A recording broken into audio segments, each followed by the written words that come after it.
What we do has dramatically improved the abilities of our staff to be able to provide services in an effective and timely way. We're now at a place where we can really start looking at consumer treatment. We're helping people improve their lives each and every day. But it's the people in the trenches that are working with our consumers that make it all worthwhile. To me, the way compassion manifests itself in what we do is going beyond just the basics as far as delivering quality care.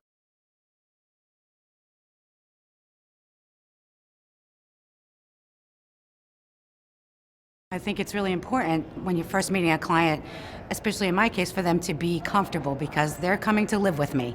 So I need them to know that they're going to be safe, that we're going to be caring and compassionate, and we're there for them. So it's important that all of that is expressed in our interaction.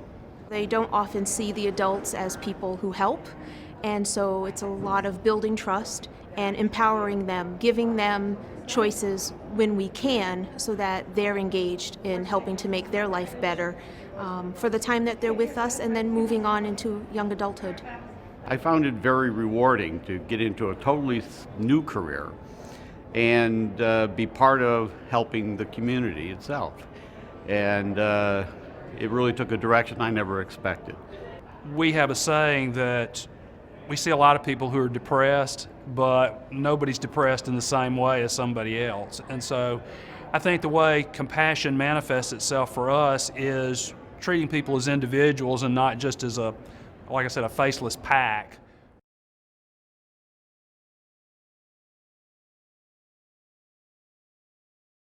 When you really want to be compassionate about a person, you want to help them raise themselves to their highest level of possibilities, and that means having them to be equal with everybody else. So anybody's journey is going to begin with hope and then go on through empowerment and responsibility and finally reaching equality.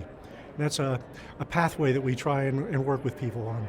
You're actually putting the human factor into what you're doing, and what you're doing may be medically related, technically related, but if you walk in with a smile, you actually make them feel like they are a person and a human being, and you can see the reaction from that.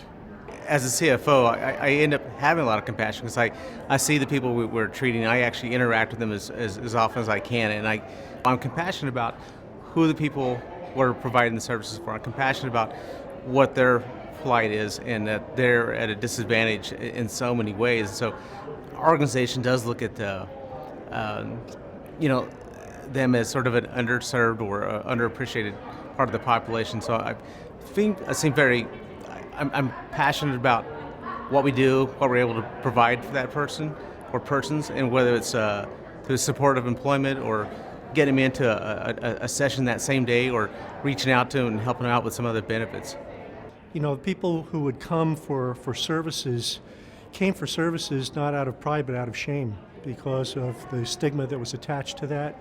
And it's trying to get beyond that shame to help them realize that they have nothing to be ashamed of, that they have an illness, and that we together can work to overcome that illness and have them to become everything that they would like to be.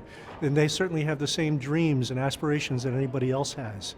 There's no difference whatsoever, again, reaching that thing of equality. And when you start doing that, I think you see pride in people. You see pride in the people who are coming to receive services from us and pride in the people who are delivering services because we have a real partnership going at that point.